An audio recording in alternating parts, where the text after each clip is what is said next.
Sinakit si tatay! Nung bachelor's party mo, hindi ka ba talaga lumabas? Baka lang kasi hindi mo matandaan dahil lasing ka. Diba, nasabi mo sa akin na marami na kayong naiinom. Baka nakalimutan mo. Between you and Dad, matimbang pa rin sa akin si Daddy.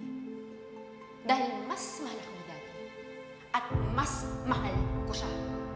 Alam ko bakit? Dahil wala akong ibang ama.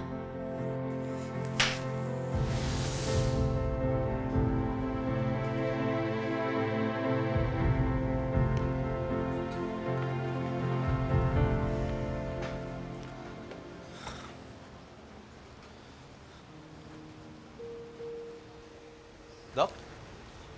Doc Carlos? Alin doon? Sino kasama mo?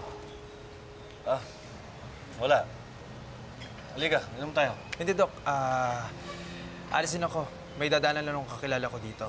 Babalik din kasi ako sa East Ridge, eh. Huwag ka na magsinungaling, Doc Lindon. Alam ko naman na bad trip ka rin sa akin, eh. At napaniwala ka ni Annalyn. Ako na lang masama.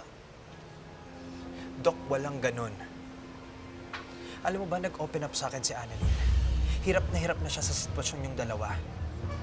Pakiramdam niya, pinapersonal mo siya. Sana wag naman ganun, Doc. Wag mo naman pag-initan si Annalyn. Huwag kang mag-alala. Magiging masaya na si Annalyn dahil hindi na matutuloy ang kasal namin ni Lynette. What?